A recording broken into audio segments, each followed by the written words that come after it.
Bonjour à tous et bienvenue dans cette nouvelle vidéo. Encore une vidéo gravel. Je sais qu'il y en a qui n'apprécient pas forcément cette discipline et vous n'avez pas l'habitude de la voir sur la chaîne.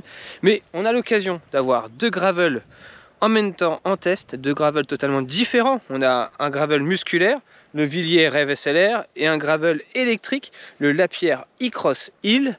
Donc comme on avait pu le faire avec Mathias, on avait fait les limites du gravel entre un gravel musculaire et un VTT, et on va refaire cette expérience que vous aviez beaucoup appréciée, mais cette fois-ci entre un gravel musculaire et un gravel électrique. Le but, ça va être quoi? De voir si avec un gravel électrique, il est plus facile de passer partout, on a avec plus d'aisance, et donc finalement rendre la pratique du gravel plus accessible aux débutants. Donc ça, on va voir si Mathias arrive à me suivre partout, et si moi j'arrive à le suivre partout, à quelle vitesse? Est-ce que moi je vais réussir à aller plus vite dans des chemins, ou est-ce que Mathias ira plus vite avec son gravel électrique? Ça, c'est des choses que j'ai vraiment envie d'expérimenter, parce que pour le moment j'ai pu faire des sorties individuelles une fois avec l'un, une fois avec l'autre. J'avais la sensation d'aller vite avec le Lapierre, et puis quand je reprenais le Villiers derrière, j'avais l'impression d'aller plus vite avec le Villiers. Donc j'ai pas trop de points de comparaison. Non, ça va vraiment être une comparaison directe dans les mêmes chemins, au même moment, avec la même météo. Et on va voir comment se débrouille un gravel électrique comparé à un vélo musculaire. Et pour commencer, voilà, on arrive de la route. Et puis premier chemin, d'herbe. Chemin d'herbe avec quelques ornières. C'est comme ça. Et on va tester ça. Tout ça à filmer en caméra 360, hop, sur le torse. On a chacun sa caméra, comme ça on va pouvoir faire des petits plans sympas. Allez, suivez-nous dans cette sortie de 30 km, dont 80% sont des chemins. Donc un vrai terrain de gravel. Let's go. Si j'arrive pas à se clipser dès le début.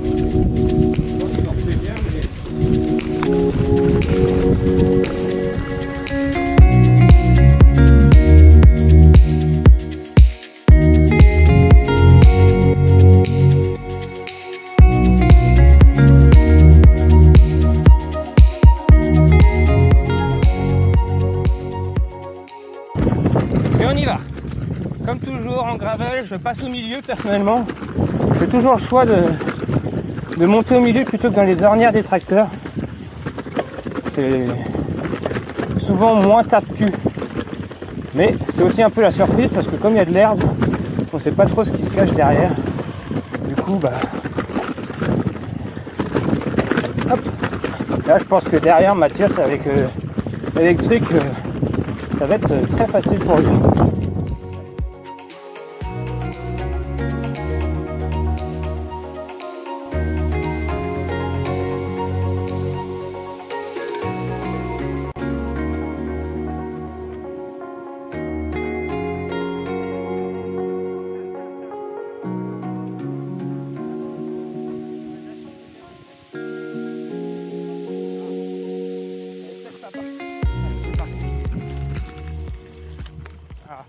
C'est pas grave. Oui, on va passer. Pas de problème. Y'a pas de soucis. Après, je pense pas qu'il y ait beaucoup de monde qui passe. Ah ouais, quand même. C'est parce qu'il fait beau, ça. Hop. Merci.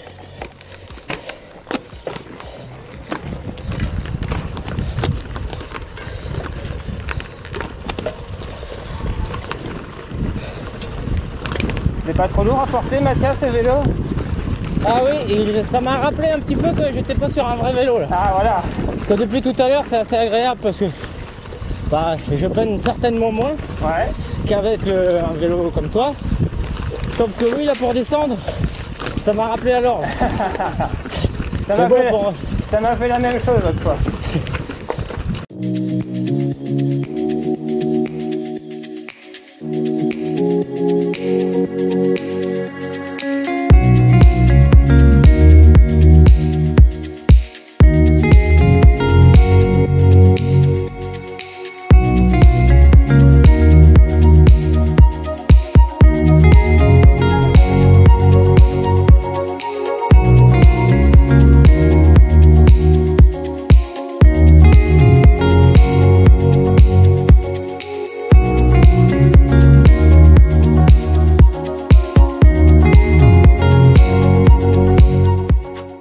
Ça fait déjà 6 km que l'on est parti. On a déjà emprunté quelques passages intéressants à comparer. Alors on va revenir déjà sur ces parties humides où j'ai vu Mathias, et vous avez vu Mathias avec ma caméra passer tout droit et sans aucun problème. Moi j'avais cette appréhension de rester bloqué au milieu et du coup un peu perdre l'équilibre, etc. Et donc j'ai posé le pied, j'ai préféré passer à pied. C'est vrai que je t'ai suivi pendant des centaines de mètres là comme ça, et c'est vrai que j'étais assez à l'aise hein, pour te suivre. Alors je voyais pas forcément les ronces et tout ça, donc toi tu étais ralenti par les ronces, mais dès que j'ai eu un petit bout de chemin plus tranquille, bah, sans forcément forcer, en mode vert, en plus le mode économique. Hein, premier mode, ouais c'est ça, premier mode d'assistance. C'est passé assez facile, alors que toi tu étais plus sur l'appréhension, à vouloir pas perdre l'adhérence. Pour avoir testé moi aussi le vélo électrique, c'est vrai qu'on se pose un peu moins de questions. Moi je trouvais que je me déconnectais carrément et je passais quoi. Ça passe. Mathias me parlait tout à l'heure, parce que depuis tout à l'heure j'avais pas dit qu'on pouvait changer de mode, donc il était que en mode vert au début, et tu me disais que le mode vert finalement... J'avais l'impression, j'ai regardé 2-3 fois si c'était pas éteint, parce que j'avais l'impression que c'était moi. Alors J'ai pas d'assistance. ça marchait hein, mais ouais. Le problème c'est que bah, on n'a pas l'impression que l'assistance est là, et c'est même beaucoup plus réel, parce que l'assistance elle est là pour aider, mais pas forcément pour que ça soit flagrant, comme le mode rouge entre guillemets, le mode plus dans la montée je lui ai dit d'activer le mode rouge, et là tu peux mettre le niveau à fond ou tu peux changer comme tu veux hein. N'hésite pas dans les montées de mettre à fond, ça montrera encore plus Là c'est orange. Ok. Là c'est rouge. Bah, rouge tu verras. Ah ouais la vache. Ah bah oui. Je le sens vraiment.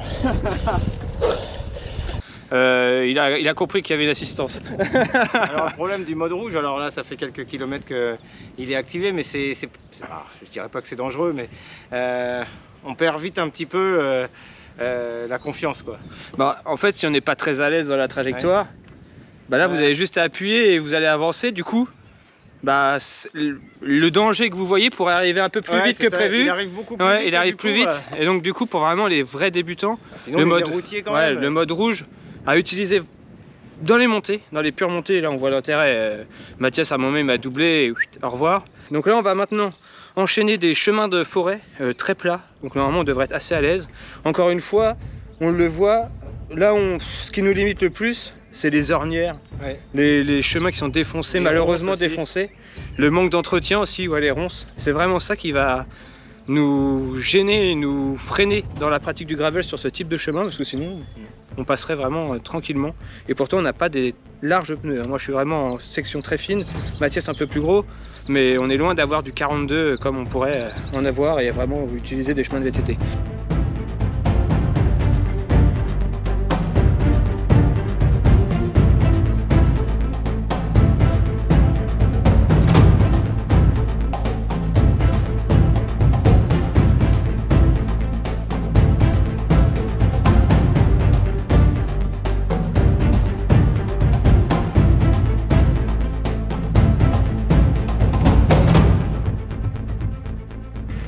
Hop, Mathias va nous rejoindre après cette petite descente bien caillouteuse qui, je suis sûr, en VTT ne lui aurait posé mais zéro souci.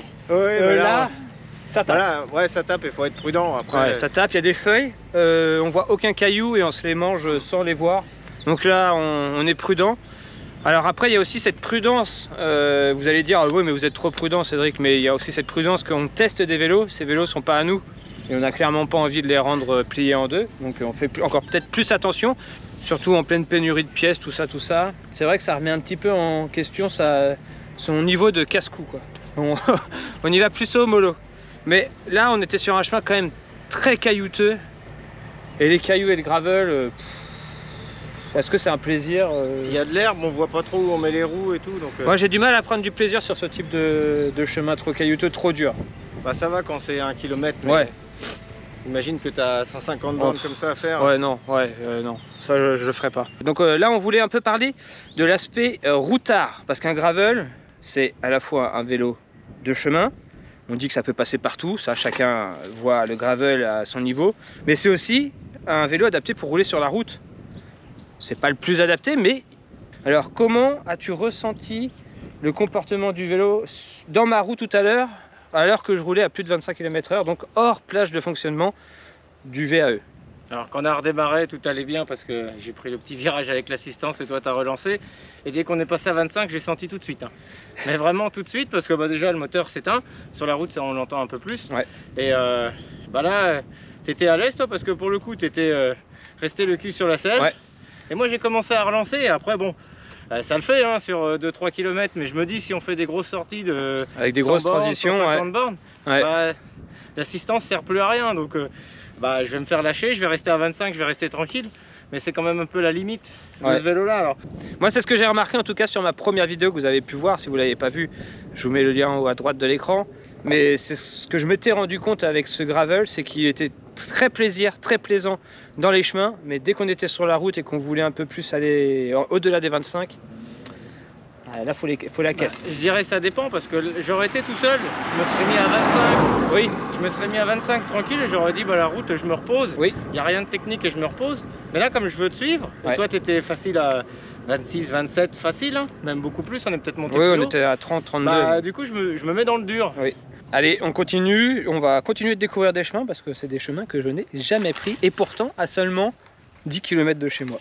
Le top, ça, pour ça le gravel, c'est quand même pas mal. Il faut passer dans l'eau je crois. Et là, je peux vous dire... Ah non, on n'est pas obligé. Mathias, je te conseille de passer dans l'eau.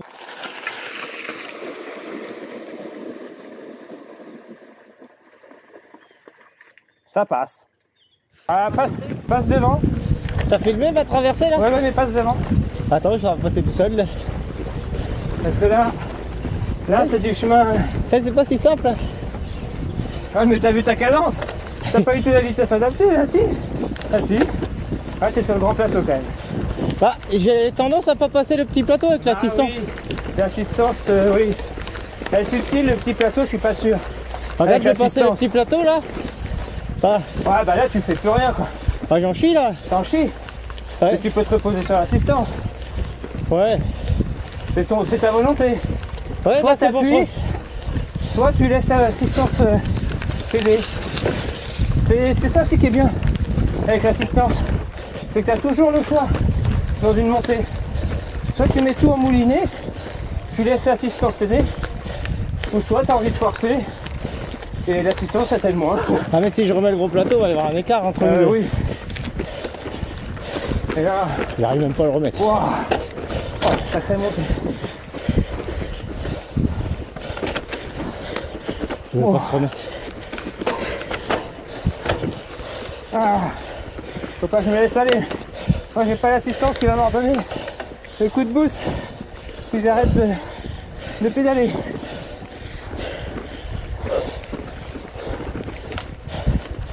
Allez, encore 945 mètres. Sacré bosse en chemin. Sympa petit panorama. Pourtant en pleine Normandie, qu'on dit si plate. Regardez les petits panoramas qu'on peut avoir en empruntant les chemins de traverse avec le gravel. Bon, ça va toujours Mathias? Là, le petit taquet au final, on peut vite fait débriefer. Bon, Mathias il a fait des expérimentations dans le taquet, il a essayé de passer le petit plateau, le gros plateau, donc plus ou moins mouliné, plus ou moins forcé. Bah, ça a commencé déjà avec le gros plateau et tu m'as dit regarde la cadence que tu as. Ouais. Et en fait il y avait peut-être un écart entre nous deux, je voyais pas trop. Et j'allais bien mais je forçais bien. Et puis après j'ai mis le petit plateau. Alors ma cadence elle a dû se multiplier par 2. Ouais. Mais t'es revenu facilement. Alors par contre je peinais plus du tout. Hein. Mais t'arrivais pas à prendre de vitesse? Non. J'étais en mode repos. Alors peut-être que mon cœur était à 140, 150 sans forcément forcer. Mais j'étais bien, j'aurais pu rester longtemps comme ça. Et j'ai essayé de remettre là, les 200 derniers mètres le grand plateau. Et d'un coup, bah, j'ai rattrapé mon retard, mais c'est un peu plus violent. Mais il faut faire un effort. Et ça montre encore une fois que ce gravel électrique, il n'est pas fait comme un VAE sur route pour aller à 25 coûte que coûte. Ouais. Là, il fournit juste l'assistance qu'il faut pour vous maintenir... Mais je suis pas sûr que j'étais à 25 encore une fois. Non, pas du tout. On n'atteint pas les 25 max, ouais, non. à l'heure qu'on appuie sur les pédales. Donc vraiment... L'assistance, elle n'est pas cheatée comme avec un vélo de route, c'est différent. Certes, il faut toujours pédaler, mais la montée, on sent qu'on peut aller taquiner les 25 avec un vélo de route. On peut y arriver. Que là, Je vous rappelle, la Pierre a vraiment programmé le moteur pour qu'il soit en mode gravel. S'ils avaient laissé le e-bike motion d'origine comme on l'a sur la route, je pense que ça serait plus violent. Mais là, il est vraiment programmé pour apporter une aide et non vous booster, vous voyez. Ça va parce pas que c'est bien fait, parce que mine de rien, c'est un peu plus dangereux que la route. Hein, de ah bah des oui, virages, des racines et des choses comme ça. Si donc, la roue elle commence à patiner... ouais. Alors le boost de démarrage, il est quand même assez violent. Hein. Oui, en mode rouge, ouais. Ça se compense. En mode rouge, ouais. Ouais. Voilà, je vais peut-être... Là, à mon avis, à ta place, je passerai par le petit pont. Oh la vache, c'est long là. Oui. Ah, c'est carrément la rivière là. Et donc là, on va rigoler parce que je vais demander à Mathias. Elle a allumé la caméra? Je crois. Oui, je m'en rappelle plus. Je vais demander à Mathias de porter son vélo, de faire exactement comme moi, de le mettre sur son épaule. Et on fera le bilan à la fin de la petite traversée. Là, on va aller vraiment jusqu'au bout. Voilà, si je peux éviter, franchement, je vais éviter. Parce non, que... t'évites pas, tu le mets sur ton épaule. la difficulté. Bah ouais. Et puis là, du coup, les appuis sont pas terribles. Les appuis sont totalement changés que moi, franchement. Mais tu le gardes sur ton épaule, s'il te plaît, Mathias. Ah, mais ça Il faut que tu réussisses le défi. Attends. C'est ton défi. Vraiment, je sais ce qu'il a enduré. Si vous avez vu la première vidéo, j'ai dû faire ça pour passer sur là, attends, c'est super dangereux là. Par contre, ouais, le pont s'est complètement déplacé. Là, j'espère qu'on peut encore l'emprunter. Ça bouge? Bah, je sais pas. Non, ça a l'air d'aller. Bah, vous savez mon niveau de... Tiens, regarde, mon niveau de confiance. Je suis bien content que Mathias passe en premier. Bon, Mathias, il abandonne, il le met même pas sur son épaule. Ouais, j'abandonne. Mais c'est normal. Hein. Il est 14 kg, on pourrait se dire. C'est pas énorme. C'est un cadre en alu en fait. Et le cadre en alu sur l'épaule, il fait mal. Il fait un peu mal aussi, alors que le carbone, c'est bizarre. C'est mou. C'est plus léger en fait, c'est tout. C'est juste plus léger. Là, vous avez une barre en alu qui vous rentre dans l'épaule. Alors que moi, j'ai du carbone qui gentiment se repose dessus. C'est toute la différence. Et là, c'est plus sec. Faut pas se tromper. Wow. Oh, Mathias déchausse. Je vais être obligé de déchausser parce que sinon je me pète la gueule. Hop. Bah. Mais bon, en gravel électrique, ça peut avoir ses limites. Bon, là, on est vraiment sur une grosse pente.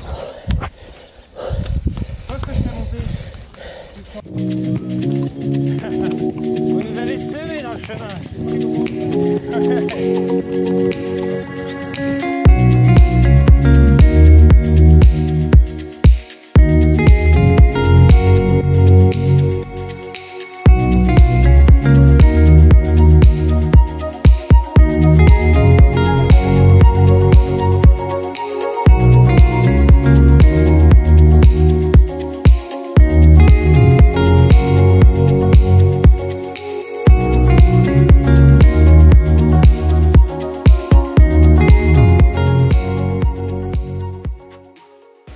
Bon alors Mathias, on arrive au bout des 30 km, donc petite sortie, mais on a vraiment poussé dans la technique et dans les chemins, vraiment. Bon, on peut dire que c'est du gravel, c'est un certain type de gravel, c'est un gravel où on a envie de passer partout où un VTT passe, on dit qu'on peut le faire aussi, on l'a fait aujourd'hui. Donc voilà, 30 km, on a vraiment enchaîné pas mal de surfaces différentes, des montées, des descentes. Comment tu as trouvé l'expérience du gravel électrique? Alors oui, la sortie de 30 km pour moi elle a été en 2 phases, voire même 3 phases, parce que la première phase c'était un petit peu la découverte, on se jaugeait un petit peu tous les deux pour voir qui avait un petit peu l'avantage, qui avait le dessus dans les petites ornières et tout ça, mais c'était une partie vraiment peu technique. Hein. Ouais. Et après on a pris une deuxième partie où c'était un petit peu plus roulant mais avec du dénivelé. Ouais. Là on voit bien clairement que bah, tu avais je sais pas 200 mètres d'avance. J'ai accéléré avec le mode rouge, le mode maxi. Je suis revenu d'une aisance presque trop facile quoi. Donc c'est là qu'on se dit bah voilà, le coup de boost il est là. Et il y a eu la troisième partie où là on est plus dans le technique. Alors il y a eu deux phases. Oui. Il y a eu la phase où on était technique dans les bosses. Oui. Et là bizarrement. Et là tu as pris le dessus. Oui. Et j'ai fait le choix du petit plateau où j'étais en moulinette, ça avançait. Et je même été stoppé à un moment parce que c'était trop dur. Oui. Et il y a eu la phase là qu'on vient de passer, super technique. Alors là, comment tu peux la décrire cette phase-là? C'est pas très long, il y a eu 1 km. Il y a eu 1 km, mais c'est le genre de kilomètre qui paraît interminable dans une sortie quand tu dois t'arrêter toutes les 2 secondes comme moi je me suis arrêté. Et moi je me suis pas arrêté une seule fois. J'ai perdu vraiment de l'adhérence, de la motricité. Je pense que là, ce qui permet au vélo électrique de passer plus facilement, c'est que sur toute la sortie, finalement, Mathias, il va avoir une vitesse moyenne et il va l'avoir gardée quasiment tout le long de la sortie. Il n'y a pas de grosse phase d'accélération, décélération. Je trouve que c'est plus constant.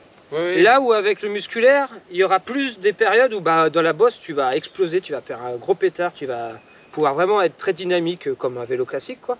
Là où avec l'électrique, finalement, on passe partout à la même vitesse. C'est un plaisir aussi. Moi, j'ai beaucoup aimé. Parce que finalement, on se soucie moins de l'état de la route et on se soucie plus de la trajectoire.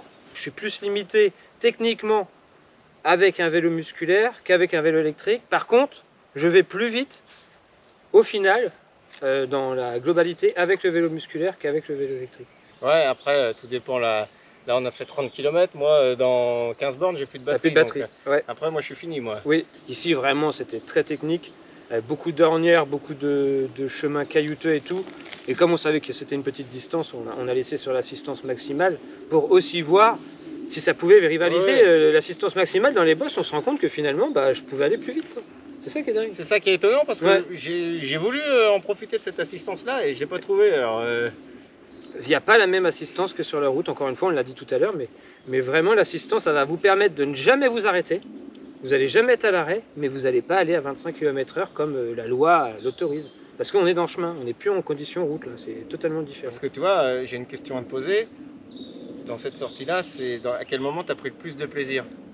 Sur les chemins d'herbe roulants et dans les bosses. Donc les 15 premiers kilomètres, quoi. Ouais, les 15 premiers kilomètres et toutes les bosses, même techniques, c'est un vrai défi à chaque fois. Et avec le groupe écart et ses 13 vitesses, quand je suis tout à gauche, je sais que la moulinette va me permettre de monter et c'est un peu marrant.